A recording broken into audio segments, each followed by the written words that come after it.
Hoje nós vamos conversar sobre público-alvo e persona e a importância dessas ferramentas na arquitetura comercial. Bom, por que eu estou trazendo isso aqui?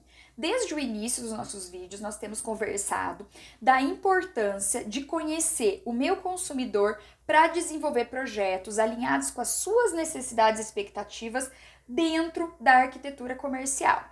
A base de tudo é eu entender quem são essas pessoas no papel de consumidor que vão usar o meu espaço, que vão consumir essa marca para que eu consiga fazer o projeto todo alinhado para eles. Bom, mas como que eu, arquiteto, vou saber quem é o consumidor, quem é o público-alvo do meu cliente?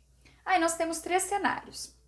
O cenário 1, a marca já vem com tudo estruturado, ela já fez todo o trabalho de marketing, posicionamento de marca, branding, ela já tem todas as definições desse público-alvo, dessa persona e vai nos passar. Qual que é a nossa tarefa?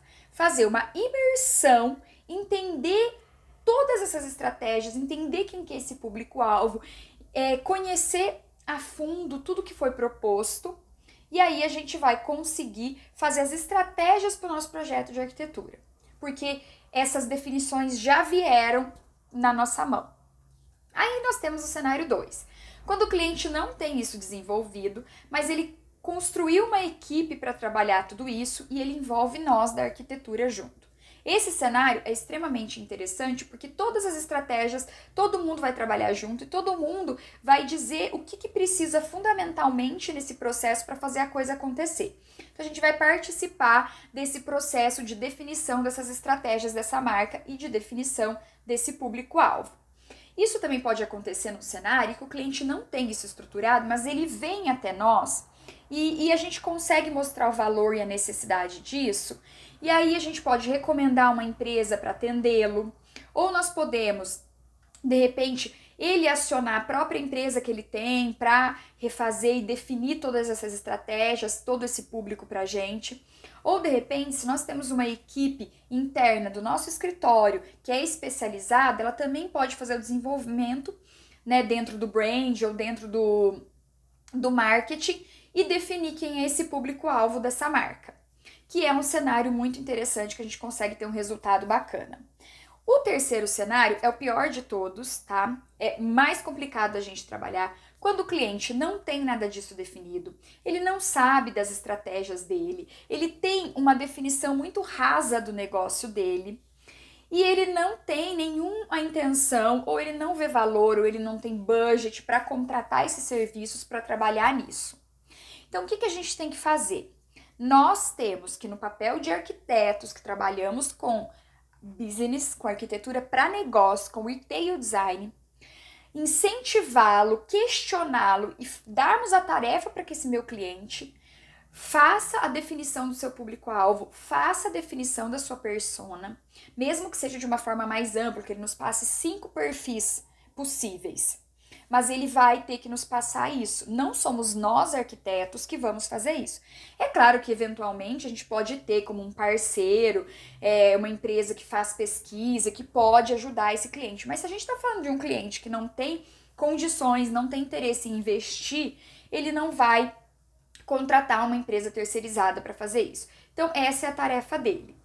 E aí, nesse cenário, existem 2 situações. Situação 1, se ele já é uma marca que existe, ele tem uma base de dados e ele vai conseguir levantar informações do seu consumidor e ele vai conseguir definir quem que é o público-alvo dele, né? O consumidor que ele tem de objetivo de atingir, né? Ele não vai avaliar quem é o cliente dele hoje apenas.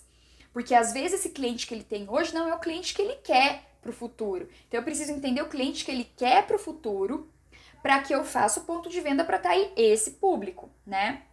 E aí ele vai trabalhar isso e ele vai nos passar essas informações. Independente de qualquer contexto dentro da arquitetura, quanto mais a gente faz a imersão nessa realidade, quanto mais a gente conhece esse cenário, mais assertivo fica o nosso projeto. Então, como que nós trabalhamos dentro da Rissa, nesse contexto? A gente faz observação no ponto de venda do cliente e fazemos a nossa análise sobre o comportamento desse consumidor dele. A gente pede autorização para fazer entrevista com os funcionários dele. No caso de ser uma marca nova, ou não, mesmo no caso de ser uma marca existente, a gente vai até o concorrente e faz uma avaliação, faz uma observação, entende o consumidor dele. Se a gente está falando de algo mais regional, a gente busca informações para entender os hábitos de consumo da população daquela região, daquele público. Então, nós, internamente, no nosso escritório, temos o hábito de levantar determinadas informações, nós vamos fuçando, fazendo todo esse tipo de pesquisa, de busca para conseguir ter esse report para desenvolver o nosso projeto, tá? Então, isso vai da estrutura de cada empresa, da forma que cada um trabalha. Então, para nós é sempre muito importante a gente ter algumas respostas. Qual que é a motivação de compra desse público-alvo referente a esse produto, né? Qual que é a motivação dele referente à tomada de decisão? O que faz ele tomar a decisão por aquela compra ou não? Qual que é a jornada dele? Ele tem o hábito de buscar isso na internet, ele tem o hábito de trabalhar isso na rede dele de contatos, onde que ele tem contato com essa marca? Quem são as marcas que esse público gosta, que eles consomem? E aí a gente está falando de todos os segmentos, na alimentação, hábitos relacionados à viagem, a gente tem que entender tudo que as marcas que ele consome, para entender a essência dessas marcas, para entender o que a gente pode ofertar para ele no nosso ponto de venda. Então, isso é extremamente fundamental para a gente conseguir levar isso para o ponto de venda. E aí, quando a gente tem na nossa mão essas informações, o que a gente tem de relevante entre público-alvo e persona, que é muito importante? O público-alvo é uma informação mais macro de quem é a fatia de mercado que essa marca tem de objetivo de atingir de consumidor. Então, a gente está falando aí de faixa etária, estamos falando de poder aquisitivo, entender a localização é extremamente fundamental, né? A cultura daquele povo, daquela região. A gente está falando de profissão, né? O nível educacional, na verdade, desse público. Nós estamos falando desse entendimento mais macro de quem que é esse público. Aí a gente pode entender um pouco dos hábitos dele de consumo, essa questão da motivação que a gente falou. E quando a gente fala de persona, por que é muito importante quando a gente consegue ter acesso a essa persona? Porque a persona já é retirado desse público-alvo algumas características mais específicas que a gente consegue humanizar mais esse perfil para a gente conseguir fazer um trabalho mais específico ainda. Então, a persona já entra informações como, por exemplo, o lifestyle dessa pessoa, né? Os hábitos referente a esporte, alimentação, os gostos referente à viagem, os lugares que ela frequenta, as crenças, os valores, os seus ideais. A gente já consegue ver a personalidade, né? A persona está relacionada à personalidade desse cliente.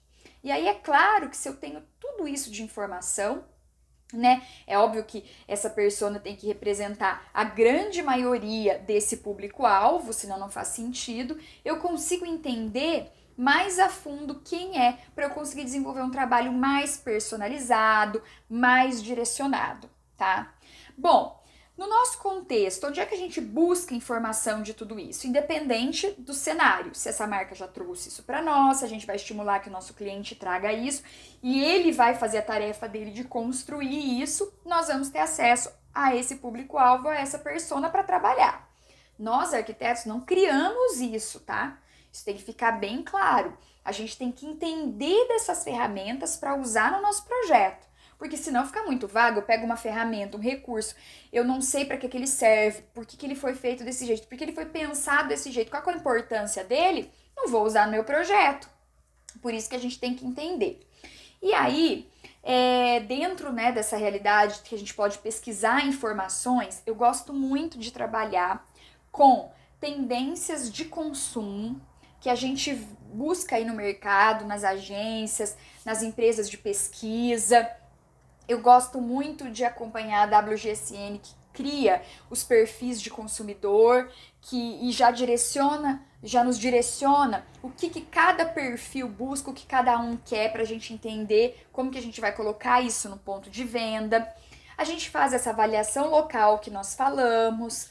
Então, a gente, quando começa a se inserir nesse mundo da arquitetura comercial, você vai tendo acesso e conhecendo essas empresas, esses profissionais, essas agências que nos nutrem de informação para a gente trabalhar. Isso vai ficando mais natural, mais prático, mais intuitivo na nossa vida. Talvez para desenvolver o primeiro, o segundo projeto, para começar a trabalhar dessa forma, pode ser um pouco mais tem um pouco mais de dificuldade, mas com o tempo isso vai tornando hábito, isso vai tornando uma coisa muito tranquila, muito fluida dentro do processo de projeto, tá bom?